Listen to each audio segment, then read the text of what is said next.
What is up, my Lorcana goons? Welcome to the Lorcana Goons channel. My name is Kevin, and we're gonna talk about some Lorcana stuff today. I'm here with Zach Stone, a professional card salesman, and has plenty of credentials in other card games like Nationals tops and YCS, and big championship series tops. Right, Zach Stone? Introduce yourself. Hello, everyone. You guys already know me. How's it going, my favorite and fellow goons?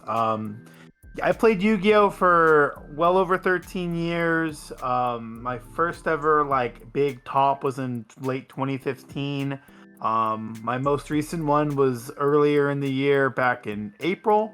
So that does span about around 8 years. And there was nine tops that I have. Outside of that, though, Lorcana is a fresh game. Lorcana is a new game, and Lorcana is totally different than the games I'm used to playing. I really, really like how the game's getting very, very different now with the meta overall changing.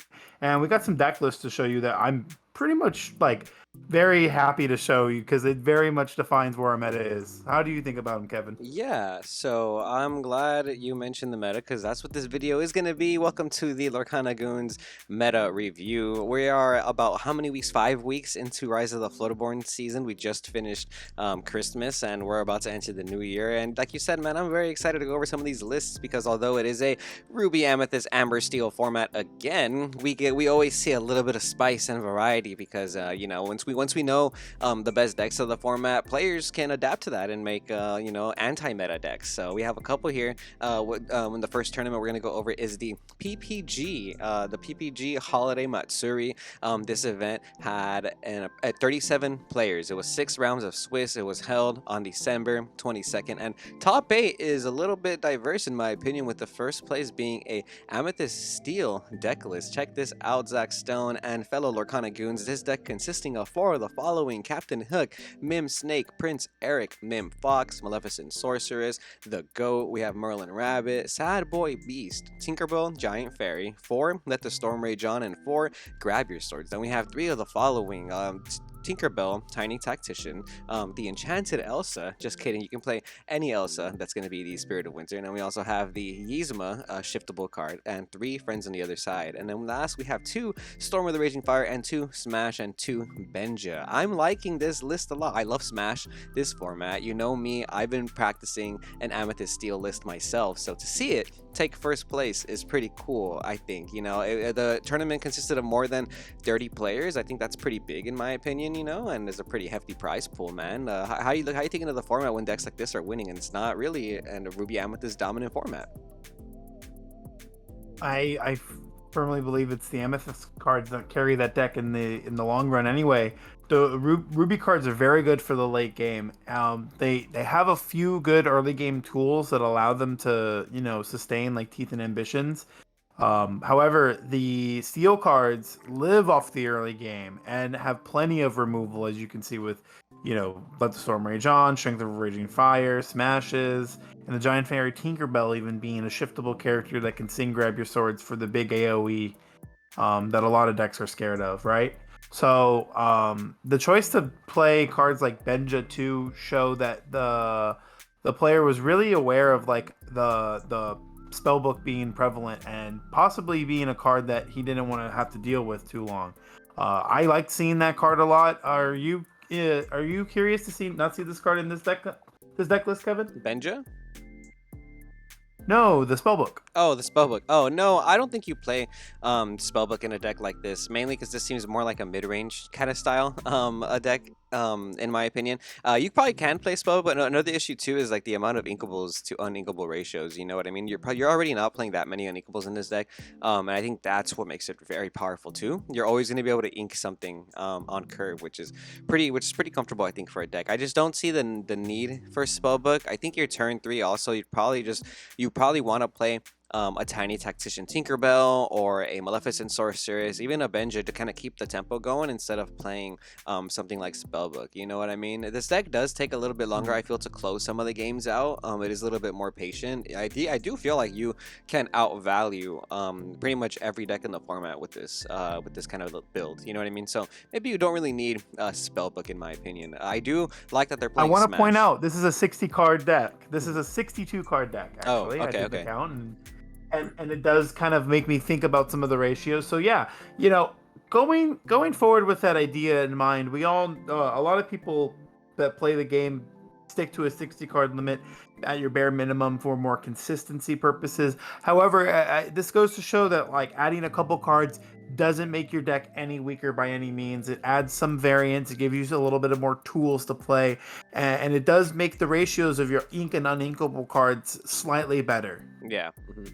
This next list though is 60 cards. It is a bit of an aggressive style. It is going to be the second place list from the Holiday Matsuri. So congrats to all these players, by the way. But this is, the Hyper Aggro list is going to be a 60 card deck. I feel like when you're playing in a deck like this, you know, where you're kind of just trying to get to 20 as fast as you can, you want to stay as consistent as possible. This list consisting of 4 of the following: Lilo, Maleficent Biding Her Time, Pascal, Simba Protective Cub, Pinocchio Star Attraction, Arthur, Fox, Maleficent Sorceress, Rapunzel, Merlin Goat. We also have, ooh, I can't even read that. I'm so sorry. This character who I need to Eudora. We have Goofy. We have a Maximus, Just in Time, Friends on the other side, and we have Eudora. 4 of them. Eudora is going to be a 5-drop character that is a 1/9. That quests for 2 lore. That is pretty crazy. It's a 5-drop, right? It's a just-in-timeable character. Yes. I do like the stat line. I mean, cards like Ursula's and stats are pretty hard to deal with. This is just a -1 strength +1 willpower difference, right? So it is going to be impossible for non-ruby slash sapphire colors to kill. Yeah. Emerald can play Ring the Bell, and that might be an only option that I can think of outside of that. It is going to stay on the board. And how much lore does it have? 2, quest for 2. That is a very, yeah, it's a very interesting card actually, the Eudora. Wow, now that I'm thinking about it, you're so right. Like if you're not playing against a ruby deck or a sapphire deck, it's gonna stay on the board for a while, right? Like how much do you really have to commit?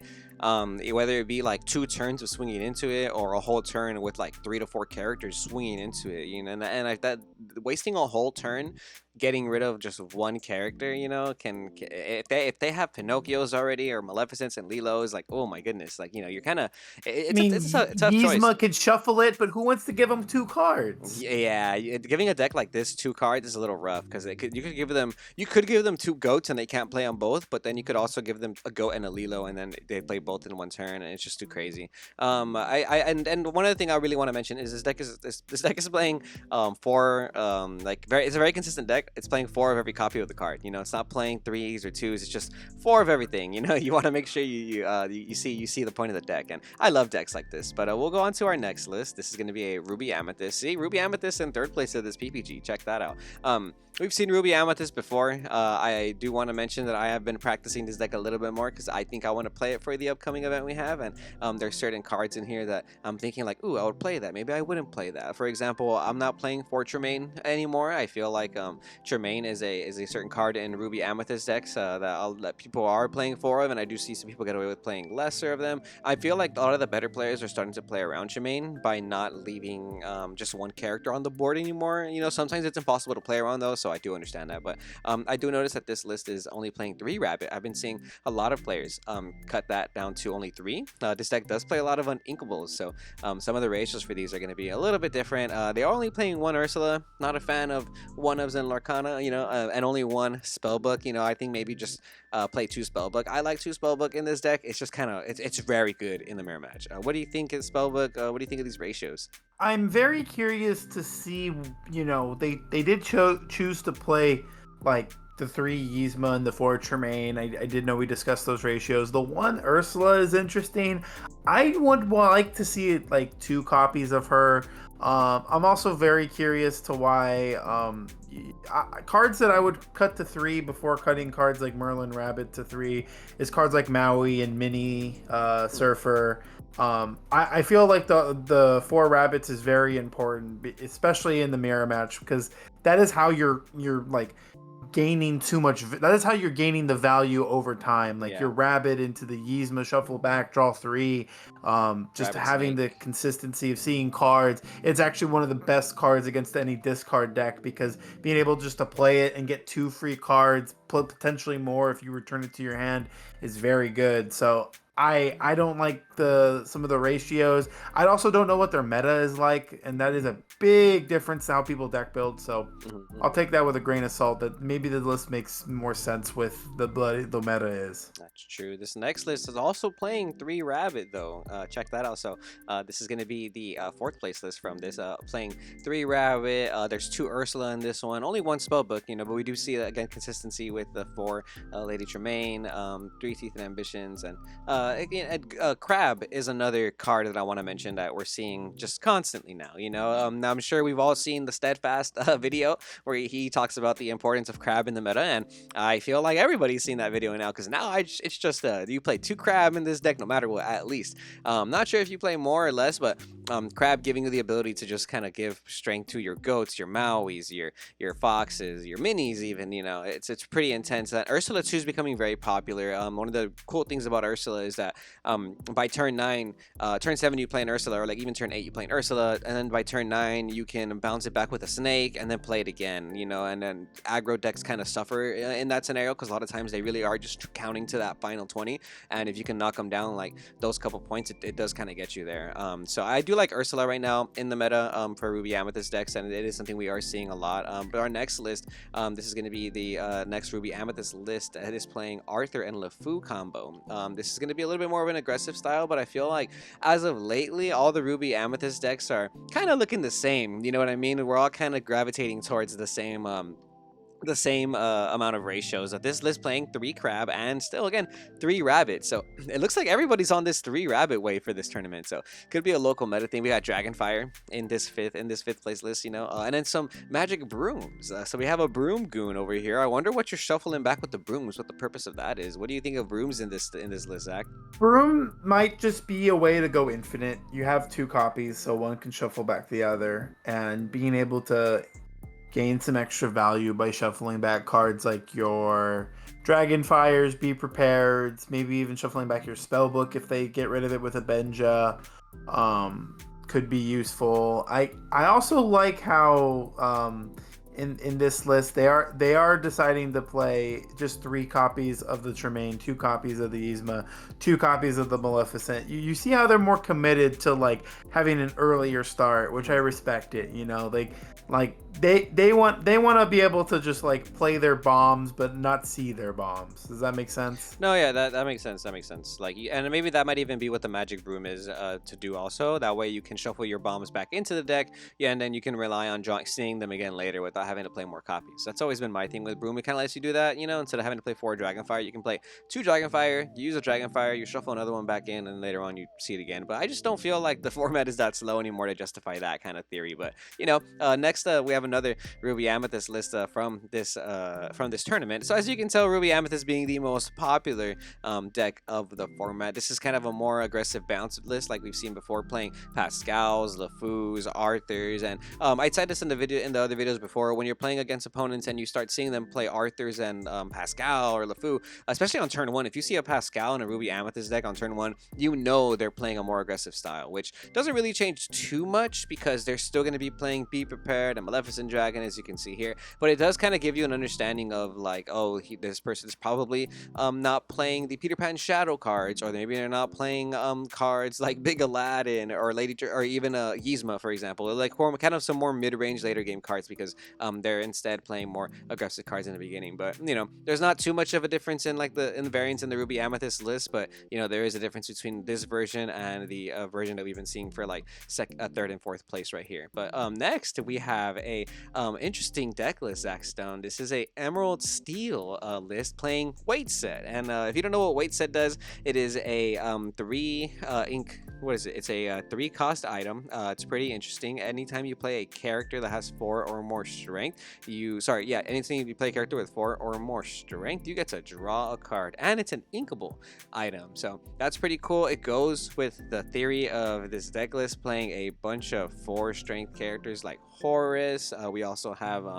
Arthur, Prince Naveen, and get this, we have John Silver. It's been a while since we've seen John Silver in a top 8 list, huh? Wow. John Silver makes a return, hey? Yeah, man. I will say, this deck list is very non conventional for sure.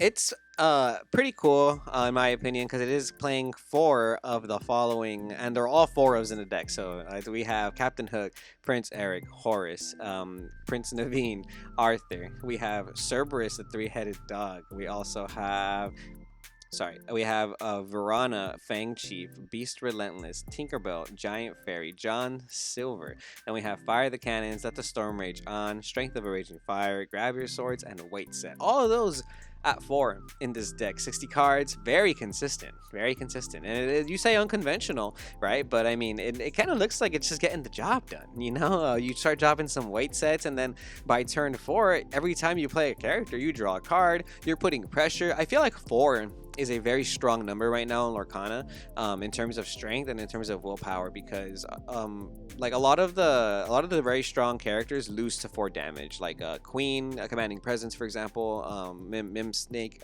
Mim Snake, Mim Fox, they both died to that. It clears out the rabbits, which is very important. It's interesting number, right? So I think this deck does kind of have potential. The weight set, and I feel like any card that draws in Lorcana just has potential to be broken for like at least like a tournament for a weekend. You know what I mean? If you have the right strategy. So hey man, if you got some theories, never give up on them, man. This is a pretty cool list in my opinion. I want to see some goons leave some comments below about what you think of this list. And then last but not least, we have a Amber Steel list is playing Giant Tinkerbell now. Not everybody is playing the Tactician Tinkerbell for that shiftable ability like we were talking about earlier, but so many people are playing a Giant Tinkerbell now. It's almost mandatory, I would say, in the meta right now for Amber Steel lists. Would you say so as well? Yeah, I do like Giant Tinkerbell in this list. It's actually, Kevin, what's very popular right now is obviously playing your Tragic Hero Beast on 5. And then on turn 6, you're playing the Tinkerbell and singing Grab Your Swords for that 3 cost, for that 3 damage AoE, which is very strong again in this meta, because 3 strength seems to be, 3 willpower seems to be where a lot of like baseline stats are at right Yeah. now. And so being able to clear the board and just having like a sad beast drawing you cards is very good, and it leads up into the turn 7 quite well. Yeah, this is a non-Sleepy's Flute list. This is a Lantern list, and that is, I think, what might make more sense right now in the way the meta is shaped. Sleepy's Flute seems to be, I think it's just a little interesting card to play on the curve it's in, and then other characters are not played in that list, like Rapunzel and Surfer Stitch. So those cards tend to generate a lot more value. Yeah, overall, this deck is really good at generating value. I'm a little surprised to see it so low within this top eight, you know. But all in all, I feel like this is easily the second best deck of the format. But I feel like when there is a tournament meta that is playing a lot of steel as well, whether it be Amethyst Steel, Emerald Steel, or even Amber Steel mirror matches, this deck does have a hard time.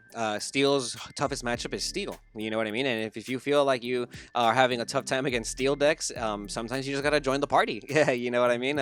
Outside of that, Ruby Amethyst still dominating that tournament. But we can go on to this next tournament, which, by the way, I want to give a shout out to Matsuri Report for breaking down this tournament info, making it a lot easier, because this tournament was held in, I believe, Spain. So this is an entirely different language that I'm not familiar with, but it was a 163-person tournament. Pretty interesting. It was the Capri A Principess. See, I don't even know how I'm pronouncing that, but we have a variety of lists here. First place was Ruby Amethyst, though, and we don't have to get too super duper detailed into this list because we do know what Ruby Amethyst is doing now. But take a look at this. We have crabs in this list. You know what I mean? That's just to be expected now in today's meta.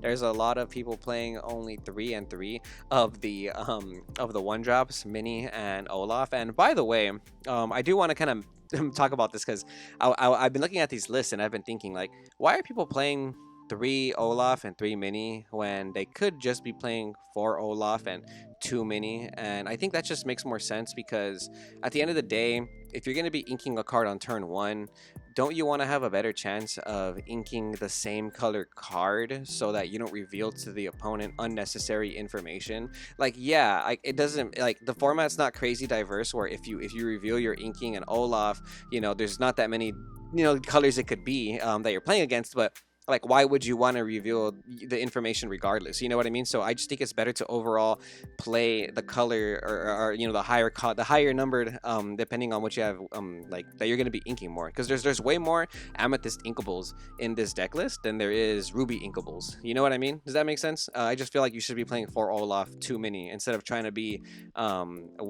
instead of trying to appease your feng shui, you know, for lack of a better term, and playing 3 and 3 to feel comfy. Like, it just makes sense to play 4 and 2. That's just my opinion. What do you think? Generally, I feel that like the deck list itself, like the sorry, not the deck list, but the amount, like the ratios will come up against like better players that are able to, like, you know, notice things like that. Uh I also look at it too, depending on what characters have shiftable characters or not. So I think the argument can also be said to play like more copies of the Minnie Mouse rather than the Olaf too, just because of the ability that could give your opponent the information that, oh, there is a shiftable mini, and there is more. You do want to increase that ratio more. So what you said holds merit too. There's just another way of also thinking Yeah. about it that I like to do with Of certain course, of decks that I course. have. I guess I just don't think there's merit to arguing that you play 3 and 3. Like, that doesn't make sense to me. Like, you know, the only And I thing, perfectly agree. yeah, the only thing I can think of is like you saying it makes you comfy, which is also fine. But I just think in terms of like static black and white, what you should and shouldn't do, it just makes more sense to me to play a better ratio. But you know, that's all I really wanted to say for the first place list. But congrats to you for first place. Doesn't seem like it mattered, obviously, if you got first place, right? Luca. So that was their name, Luca. But second place was Emerald Steel. Check this out, Zackstone. Emerald Steel making waves. What do you think of this list, since you are somebody who has been practicing the art of Emerald Steel since last format? Emerald Steel is a very, very strong deck into the meta right now. Some of the cards that this person is playing, like, are more heavily aggressive discard cards, like the Bibbidi Bobbidi Boo Lucifer package. And they are choosing to play 3 copies of Ring the Bell, which I seem to be more in favor of. I don't know what other cards I'd like to play. There just seems to be a lot of characters that I know in this deck are you know, easily exchangeable for other characters or for other versatile cards. But overall, the deck list seems pretty solid. They are playing the 4 Sad Beasts, the 4 Giant Fairy Tinkerbells as well. The Jafar Dreadnought to go off with the Buckies is very, very good. Dude, sorry to And interrupt you. even though I'm not a big fan, Sorry to interrupt you, but Jafar Dreadnought is so good. That card is so good. Right? Like, I'm not tripping, right? Like, the card is really good. Like, it's so oppressive when it hits the board, especially like obviously with a you Bucky. can remove his ability. His stat line is still very strong. I wish he had one more lore, but then I think he'd be too good. And Yeah. honestly, he doesn't even need to be shiftable. That's more of like a bonus when we get a 1-drop Jafar. I mean, the 2-drop Jafar is not bad either. It's just in this deck, you obviously want to play the Bucky instead on turn 2, and even you could argue the Flynn Rider on turn 2 is probably just better because you could shift it later. But I do want to mention that I've been seeing a lot of players shift towards playing Bucky in the Emerald discard deck, and I do say that with the pun intended, because if you didn't know, all the Floodborn characters are shiftable characters, right? That's true. I'm not just saying stuff. Yeah, you can definitely take advantage of Bucky by playing that 4-drop Jafar or the Beast. There's not that many 4-drop Floodborns either. Only a couple colors have them, and I think it's really just Emerald and Steel right now that are really like appropriate to playing the meta. So being able Ruby. to take, yeah, but appropriate to playing the meta, because I feel like the Minnie Mouse is the other one, right? It's not that good. But you know what I mean? This one, these are good. Like, the Flynn Rider's decent. It's an evasive character, and There's also the Donald Duck, which they're not playing. Yes, And yeah, I do want to that's- mention the Perfect Gentleman that's not what I being was in gonna this say. list. Yep. That card is very, very strong, and for them to choose to forego it and go more of the aggressive Bibbidi Bobbidi Boo Lucifer route makes me believe that their meta might not have more of the Ruby Amethyst control that I'm expecting. Okay. What do you think of only playing 3 Sudden Chill instead of maybe 4 to maximize on the potential to see it when you have Prince John? Because I just automatically always shove 4 and 4 Hypnotize, you know, when I'm playing the Prince John stuff. I really like Sudden Chill with the 2-drop Flynn Rider. It makes so much sense to play the Flynn Rider on 2, play the Prince John on 3, and sing the Sudden Chill to get a free card. And if they ever challenge it, you get another one. Um, so I agree with you. I'm very curious. They are playing 3 copies of Benja and 3 copies of Ring the Bell and 4 copies of Bibbidi Bobbidi Boo. So that is something to think about. Like they are really choosing to only play the 3 copies of the Inkables, but 4 copies of the Uninkables. I also do. Dan, we spent a lot of time on this deck list. It's a cool deck list, you know. Shout out Ash Coffin for getting second place. This was like 100 person plus tournament. And I think what's really cool is that they're playing Smash as well.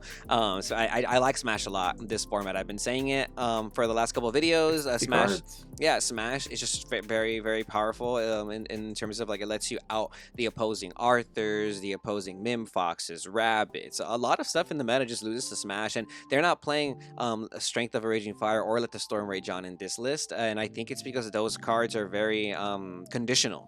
You have to have very like specific set conditions to be able to maximize the value on these cards, and Smash is just a very fair card, and this deck list mostly seems unfair because you're playing a discard engine, but it's complemented by cards like Smash and cards like Jafar Dreadnought, which are very fair, you know what I mean? But like when you start combining it with like the unfair concepts of like the discard engine, your opponent starts playing all their characters on the board and then you just smash them, you know, and you Tinkerbell it. So it's a very cool list. I think this is a deck that you have to respect in the meta right now, especially because you know, it is playing cards like Smash, and maybe that's why it lost out to this next list in top 4, this Ruby Amethyst aggro list, which is as you can see, it's playing a variety of cards that lose out to Smash, like I was saying, like Arthur, Mimsnake, Olaf, the Maleficent biding her time, you know.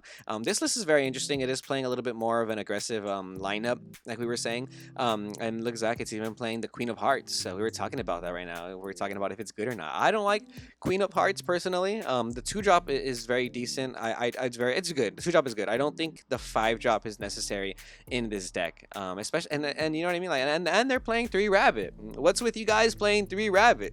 You know, I don't think 3 Rabbit is the move. I'm sorry. I think it's a little bit too hard to draw off Queen of Hearts. I think it's way easier to draw off Rabbits, right? And then 1 Pinocchio Talkative Puppet. I really like Pinocchio Talkative Puppet. Again, not a fan of 1-ofs in Lorcana though. I think maybe that should just be a second sorceress spellbook, but this list looking like it does lose out to the Emerald Steel list playing cards like Smash. And then, like you said before, Grab Your Swords plus Tinkerbell, extremely powerful.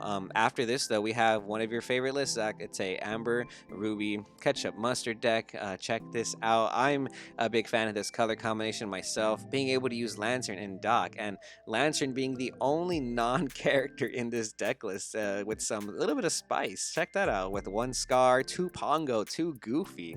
Some evasive action. What you thinking? So I gotta admit, this deck list is very cool. I like the evasive characters. I think some decks, the Amethyst, the Ruby decks, or some Amethyst Steel decks do play the Peter Pan Shadow. We haven't seen any yet, but that is a huge check to any evasive characters. So those cards will lose out to that card without a doubt. Only 3 copies of Lantern too, so Mufasa's gonna hit a good amount of the time. Even if you have 3 copies of Lantern still in your deck, by the time you can get out, the earliest you can get out Mufasa is a turn 4. You can't get it out on turn 3, sadly. I wish you could. But the earliest you can get out of Mufasa is a turn 4. And by then, the game state could still swing in your favor by just cheating out any like mid-sized character is still decent. Even if you get a Queen or a Stitch, like that can still create a lot of pressure for the opponent too. Yeah, I also want to talk about how if you have Lantern Dock, it lets you play Mother Gotha and Rapunzel in the on both on turn 5, which is pretty. It's a combo that sounds kind of silly, but it happens a lot when I play against this deck. You know, and it can be a little frustrating. But yeah, I imagine being able to drop some evasive characters through the Mufasa probably just helps you secure the bag a little bit. There's a lot of games where when I'm playing Ruby Amethyst, if I open up double Mini Surfer, I feel like, dang, depending on the matchup, if I can like, you know, comfortably play both these Mini Surfers, I'm gonna win, because some decks just they don't have the out to the evasives, like unless you're playing Smash, you know, like I was talking about. And by the way, All these cards, all these evasives, they almost all of them lose to Smash, except for Goofy. But Smash also hits the mini server, which is crazy. But you know, if they're not playing that, and if they're not playing like spot removal, like Dragonfire, then it's gonna take a while for them to be able to remove the mini surfers. So I do feel like the extra evasive characters can go a long way. They are only playing 2 Maleficent Dragon though. I feel like maybe wouldn't you want to play 4, but it's probably just like too many. You probably don't ramp that high in this deck that often, right? But our next list is going to be another Ruby Amethyst playing some interesting text. They're playing the most diabolical scheme, comboing it off with the two drop Lady Tremaine, probably to try and control that aggro matchup a little bit more. The most diabolical scheme is cool, but it's like cute at best. I think you're better off just playing Dragonfire and maybe some other inkable cards. It's a very powerful card in my opinion, but a lot of times they don't want to sacrifice any of the MIM characters. And Maleficent Sorceress is probably the best way to get your value off of it by drawing a card, right? But if you don't have it that way, the condition is a little bit too situational in my opinion. But I'd rather just play Dragonfire. You know, but that's I'm Ruby Amethyst for you. They don't really get too spicy. This next list looks very much like the ones we've been seeing. This is going to be another top 8 by Sari Hassan. This one is playing Crabs, only one Pinocchio Talkative Puppet, only Hey, one shout outs Ursula. to Sari Hassan for playing 4 rabbits. I'm clapping right now. Oh yes, yes. This is like the first one in the last list. Yeah, the last list also played 4 rabbits. So shout out to you guys for playing 4 But rabbits. that one also played a way different list, and yeah, that one had to play 4 rabbits. Yeah, no, you're right. You're right. But this list, gosh. yeah, this list looks a little bit more like how am I comfortable in my opinion. Again, I'm not a fan of the one ofs. And if I were to do something, I'd probably cut out like a Teeth and Ambitions and Ursula and just play one more Pinocchio and like something, maybe another Crab or another Maleficent. Yeah, something like next Ruby Amethyst list right here. Playing a very similar list, man. And only one Peter Pan Shadows. Peter Pan Shadows is an evasive character that gives your rush characters evasive. Now I keep forgetting that extra effect, and it does kind of come up sometimes against the opposing Minnie Mouse, or even if they're playing some wacky evasive characters like Goofy or Pongo, like we saw. Peter Pan Shadow will give your Madam Mim Fox evasive. So on turn 3, if you play Madam Mim Fox and if they're questing with an evasive character already, like Minnie Mouse or something, turn 4 you play the Peter Pan Shadow, boom, your Madam Mim Fox has evasive now. And if they got greedy and they quested with that mini, you can clear it now. That's really like the best play Peter Pan Shadow gets in my opinion. But even being able to combo off stuff like Peter Pan Shadow plus Merlin Crab is pretty dope. That's 5 damage right there, and again can swing on an evasive character. And outside of that, everything else pretty generic in my opinion. 4 of all the good cards you need, and 2 Pinocchio Talkative Puppets kind of round that off a little bit. And then now we have another Emerald Steel in top 8. Wow, 2 Emerald Steels in this top 8. This one definitely taking a different approach, in my opinion. Some interesting ratios. We're playing 4 Prince John, Daisy Duck, Sudden Chill, Hypnotize, Jafar. That's the 2 Ink Jafar. Prince Eric. We also have 4 of the Hans, 13th in line, Giant Tinkerbell, Smash. Then we have 3 of the following: Lucifer, Captain Hook, Benja, Tinkerbell, Tiny Tactician, Sad Boy Beast, and Grab Your Swords. And only 2 of the following beasts: Mirror and Tinkerbell Most Helpful. Oh, cool. They're playing Tinkerbell. Oh, and Ring the Bell. They're playing Tinkerbell Most Helpful. Now, Zach Stone, I know you used to play this last format. How often would you play Tinkerbell Most Helpful and your opponent kind of didn't really read into the fact that you can shift into that Tinkerbell with Giant Fairy?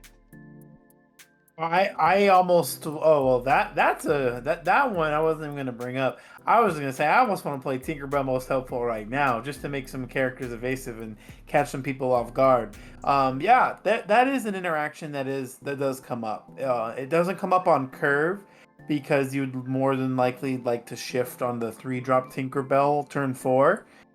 However, that being able to be a play sometimes doesn't allow the opponent to interact with that Tinkerbell for a really long time because it is evasive. And then on like a flip of a switch, you can just shift her and challenge into something that they weren't expecting. So yeah, that does come up.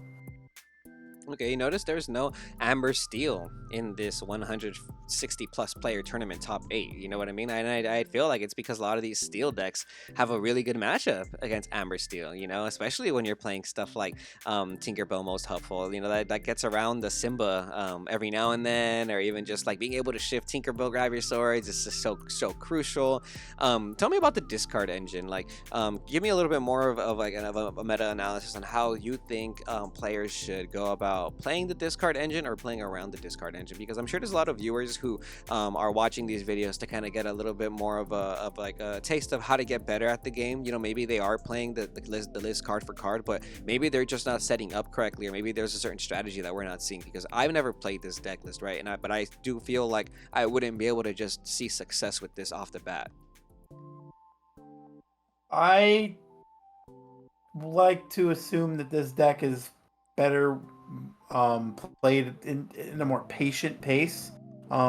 Very little times do you, at least when you have a more of a discard engine. This one doesn't dedicate too much to the discard engine because he's not playing the Buckies and the Floodborns. So a lot of his discard cards only come from either the draw off the Hypnotize, or Daisy Duck questing. Outside of that, he does play Lucifer. Interesting enough, I think Lucifer does sound more impactful in a Ruby Amethyst meta. Just ripping Be Prepared's already and alone is enough. That is like one way to like almost like get them out of their hand too. I haven't seen the Perfect Gentleman Donald Duck in any of these lists, and I'm curious to want to know why not. I think that card's very good. I think that card along with the Bucky engine makes sense. Um, and Daisy Duck, I feel like is falling out of favor in my opinion. Loses to a lot of cards, and once you get your value from it, it loses on board to almost anything else. Okay. So be a little more patient with this deck. I feel like a lot of people do kind of take an aggressive style with the discard strategy, but yeah, if you're saying you can be a little bit more patient and kind of like drag out those wins, and interesting, yeah. I like Lucifer a lot, by the way. Yeah, what you said is very important. Being able to rip a Be Prepared out of the opponent's hand is happens a lot more than you think. I'm surprised there's no Bibbidi Bobbidi in this list either, right? But wanted to give a shout out to the Chapter 1 cards that are making an appearance, like Captain Hook, Prince Eric, and Hans. Very interesting. But we will move on to some local goon activity. We have some people that have been doing very good in the local Lorcana scene, not necessarily playing Ruby Amethyst. You know what I mean? So here we have a tournament locals report from at Elsa Lorcana on Twitter.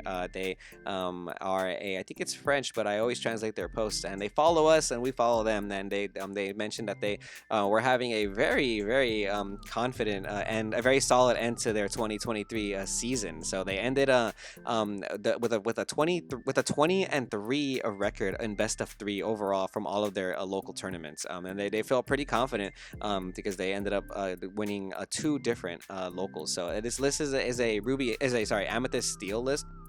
I think it's pretty dope.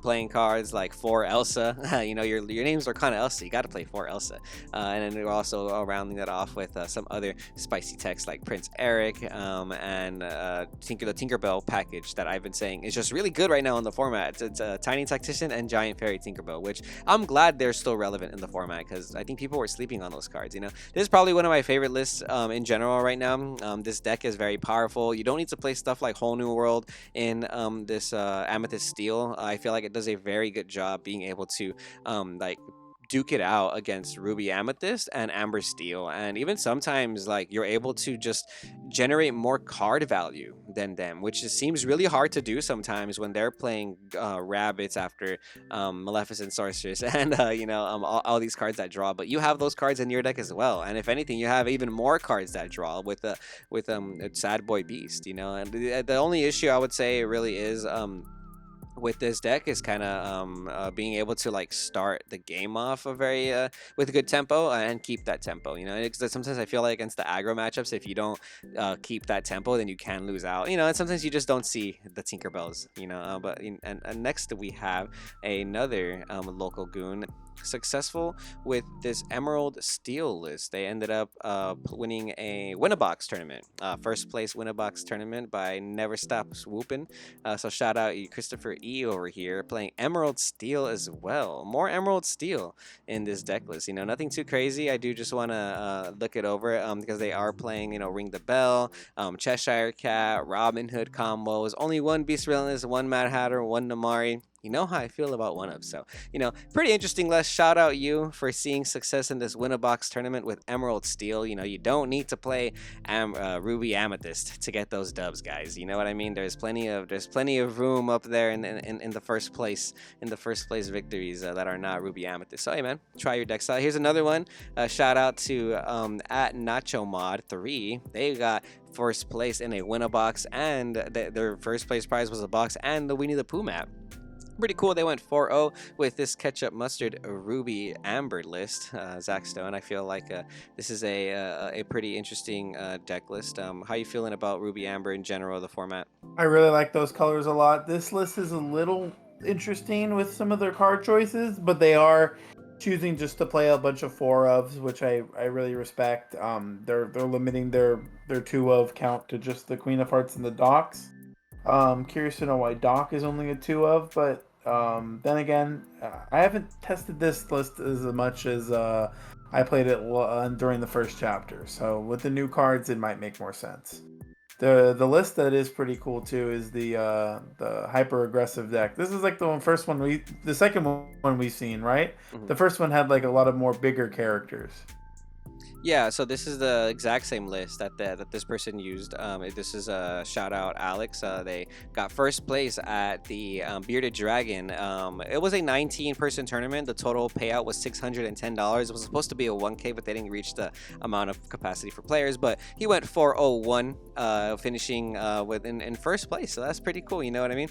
Or I think it was he was first in Swiss is what it was, and then there was a top 8 payout, and he basically played the same list as the person that won the PPG for GalaxyCon. I believe Amber, Amethyst, Aggro. So be on the lookout for that in your local meta. And then shout out to not an advisor, not a financial advisor. They got 7th place at this. It was a 96-player tournament. Wow, in the UK. Pretty cool. 7th place. And this list kind of interesting, playing cards like Hey Hey, Cusco, Felicia. Bye, Felicia. We also have 3 Ursula, 2 Elsa, and the Queen of Hearts package in here. So a very interesting take on Ruby Amethyst. Only one Maleficent Monsters Dragon. Don't know why you're just playing one. Gonna say that every time. And last but definitely not least, Zach, which is your favorite list from these next ones? Well, I definitely like this last list we're looking at right now. It's another catch-up mustard deck, which I again really want to work on it into the set, but I haven't had time. I prefer this list over the last one. There's no judgment on your list. Your card choices got you there. However, they are playing more copies of Doc, and they are playing a little bit of a Snow White package that I seem to like. The shiftable Snow White being almost a Hades when she quests. Is a Hades when she quests. She generates another character from your discard pile back to your hand. Allows you to just replay a lot of characters like the Mufasa, or if you see if you have like your Mother Gothel, Rapunzel, and one of those other in your discard pile, you can fetch them back and draw 3 more cards, which is really strong. Adding back Tremaines is really strong too. This list also is only playing that as a 1-of, which I know you don't like, but hey, it is the only 1-of that I can support. Yeah, I feel like I would love to see maybe 2 Snow White, 2 Scar, but I want to test this color combination out more on Pixelborn. We've been seeing it a lot in a lot of these top 8 lists, and a lot of other YouTube channels as well. It's looking like Ruby Amber and Amethyst Steel are easily in the top competition. In terms of like what are the best decks this format, and but yeah, I know you mentioned that you would probably not run this deck for like a bigger tournament, but I don't know. I feel like the way the format's looking right now is you can't underestimate a deck like this. But yeah, you're right. I do want to see more than one Snow White in this deck list. So something really cool about this list that just always makes me smile is that you only play like 2 to 4 cards that are not characters. You know what I mean? Like this is one of those decks that you can get away with just like literally It's like playing a almost. monster mash deck. Yeah, exactly, like a monster mash deck. It's very fun. It's a very fun way to play Lorcana right now, and I Yeah. do think that some people, it can be a little draining to constantly get queued It's not against fun for Amethyst any Steel. Sapphire Yeah. players right now. We saw no Sapphire in any of these lists. Yeah, yeah, no popsicle, no sapphire representation whatsoever. Let us know what you guys think in the comments about the color combinations. Are we still in a Ruby Amethyst best deck format? Do you think that the only reason there's not other colors dominating these top eight is because players just haven't switched decks yet? I feel like it's any man's game right now, or any person's game right now. I realistically though, we do know that Pixelborn plays a huge role in our in real life meta. You know what I mean? However, there's a lot of innovation that I've been noticing too, especially with the Emerald Steel discard variants. I really like that a lot, and of course, I'm always an advocate for any Amethyst Steel players, just because I lost to the Yzma wheel deck once, and I was like mesmerized. I'm like, oh wow, that was actually a cool way to lose. Hmm. So no one's tried to make that deck good again. So I'm challenging any viewer that's listening to me to play the wheel deck and see how it goes. Right, right. Okay. And before we end this off, I do want to give a big shout out to Pay No Heed, who's in our Discord. He was prepping for this huge tournament in the UK that was happening. That was gonna happen over, I think it was like December 18th or something. And he had been talking about it in the Discord for a while, asking for our opinion, giving us his Pixelborn stats and whatnot. And he ended up making top eight. So shout out you. He ended up going 5-1-1 and secured his spot in top eight. I believe it was a 95 player tournament, and it was pretty dope, man. He was leaving his tournament report in the Discord throughout the day. He played Amber Steel Flute. It's a pretty sick deck list. I will go ahead and put that up right now on the screen. I do want to give a shout out to Pay No Heed, and I'm gonna chop it up with him a little bit and just get his tournament experience as well and throw that in the videos. What is up, Lorcana Goons? I am here with Michael, aka Pay No Heed, a very active member of our Discord community, whom I am very thankful for. And we're here today to get his meta feedback on a big tournament that he was a part of. You ended up second place, right, at the Sanctuary Gaming Center 96 player Lorcana tournament playing Amber Steel Flute, man. Introduce yourself. How you feeling? How's it going? Hi, I'm Mike. Not too bad. Going out for the rest of the night, Just I pop on a pixel and play some more flute. Okay, okay. Yeah. So, do you have any experience playing TCGs prior to Lorcana? I've been a Magic player for about 20 years now. Grinded the circuits, the Grand Prix, been in the Pro Tour once. But yeah, I've got a bit of experience in TCGs. Okay, okay. And you knew this was going to be a big tournament. You've been talking about it in the Discord for a while. How do you normally go about preparing for a tournament this size? And overall, what was your day like? I believe you said there was about 7 rounds of Swiss, if I'm not mistaken. And I'm sure there's a lot of people in the community who don't have experience playing big tournaments yet. So, like, what should we expect? My normal routine on it, like I will. We knew this event was coming for like a good 2 months or something like that. So I prepped, like decked. I had different decks, different variations of flute. Tried the different versions of Amber Steel as well, the mid-range versions and other decks in the meta. Then I finally set on the list that I set on. Yeah, 7 rounds is a long day for any people out there. I highly recommend us hydrate, eat well, and yeah, that's about it really. Okay, okay. So how many rounds did you play in that event? It played. It was 7 rounds, but I ID'd the last round. Okay, okay. Okay, okay. And overall, how was the tournament experience? Was the pricing worth it? Do you recommend somebody else play like a Lorcana tournament this big? I definitely recommend giving it a try because obviously once they start the competitive scene after set 3, it's something to get used to. Once I set on this deck, I felt like it could switch between the mid-range and the flute version, which is why the list is the way it is. It's not like the normal aggro version of flute where it's just like 1 drop, 2 drop, 3 drop, and then go. We played like Sad Beast, we played Big Cinderella, Big Tink, one of my favourite cards from set 1. And yeah, so it could easily switch from flute to mid-range just on the fly when you needed it to. So yeah, okay. that's why I set on that deck, because it was that list, because it was just so easy to switch. So very versatile, kind of way you're telling me. Yes. And you did mention, You mentioned Giant Tinkerbell in this list. How do you like that card right now in this format? I like it a lot personally. I was kind of talking about it right now with Zach while we're recording the meta review. I feel like it's a card that people were underappreciating until just recently. Absolutely, yeah. It's very good in the mirror match. It was very good against a lot of the aggro decks as well. Yeah, I think it's well positioned at the minute. Yeah, I did only play 2, but I don't think I'd up it because I didn't play the small tick to shift onto it. Yeah. Yeah, okay. Would you play it now? It's been about a week or more, about 2 weeks almost since this tournament happened, and I feel like the meta changes every day. You know what I mean? Would you change anything about this list if you had like a tournament this weekend and there's an Amber Steel player who's watching this right now? What would you change about your list? I'm quite honest. I'd probably take out a World's Greatest Criminal Mind and put in another Beast. Okay, play Because 4 of the Beast Sad was Beast. very strong. Yeah.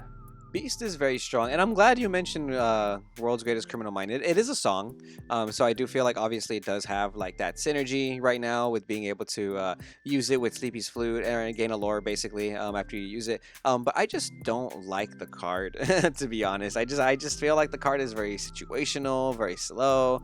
Maybe would you ever consider just not playing World's Greatest Criminal Mind, or do you think that it's mandatory this format? I'm not playing Amber Steel, so I honestly don't know how much of a necessity it is to have in the deck. Probably one of the best cards for the tournament, believe it or not. Oh, okay. It's very good at just killing Cinderella, big Cinderella. Yeah. It's also, if you have the interaction with the Queen, you can give something -4, give something +4, then World's Greatest Criminal Mind it. That combo is pretty nice. That combo is pretty dope. I don't resolve it myself too much in the times that I have tried to play test Amber Steel. Maybe that's why I just feel like I didn't want to play the card, but it definitely a power card against the opposing Big Cindy. And since you probably Absolutely. How many mirror matches did you play that day? 2, and I 2-0'd both of them. My matchups were Ruby Amethyst, Amber Steel, 2 Popsicles, and another Ruby Amethyst. And then there was going to be a Amber Steel float in the 7th round. I ID'd. All right.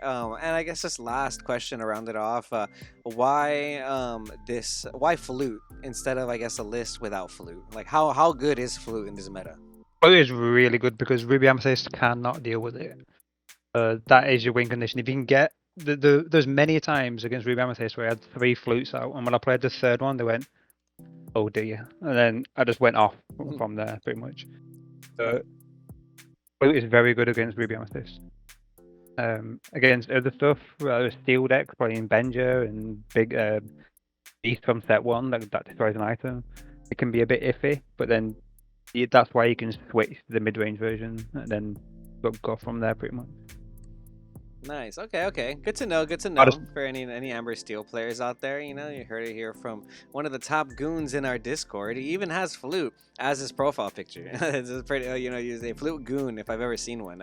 But thanks again, Pay No Heat, aka Michael, for giving us some words of advice to the Lorcana goons. I hope you had an awesome tournament experience at playing your 96 player tournament and getting top 8. Any final shout outs, final thoughts? What are you gonna any events coming up that you're gonna be playing? Locals tomorrow. I'm not playing Amber Steel. I gave a bit of stick to Emerald Steel in the Discord, so I'm going to be trying that. Just to see how it plays. But yeah. No big events at the minute. I think we've got one at our local shop at the end of January, so we're hoping for that to be a big one as well. Sick. All right, Michael, aka Pay No Heat. Thanks again for all your contributions to the Lorcana Goons Discord. If you guys enjoy this content, be sure to join the Lorcana Goons Discord. And again, thanks for helping any of the players that be coming in here asking questions, because I know you're one of the people that is very very quick to help anybody out with any deck building advice and all that stuff. And I really appreciate it, and I'm sure the rest of the goons in the Discord appreciate it too, man. But hey, good luck on any future tournaments. Anytime. Yeah, no, thank you. Good luck on any any future tournaments, I definitely appreciate this dude's advice. Whenever he's posting in here, I'm always reading it, and I'm always making sure that I'm keeping up, because that's what we're about here. We all want to be better players, and some real Lorcana goons are about it, man. Thanks again for watching this meta review by Lorcana goons. My name is Kevin. This has been Zach Stone. We are signing off. We hope you guys enjoy the upcoming new year and everything Lorcana related. Be sure to like, comment, and subscribe if you yourself are a Lorcana goon, right, Zach Stone? Oh, of course. And as always, everybody, stay tuned to Lorcana Goons. All right, we will see you goons next time.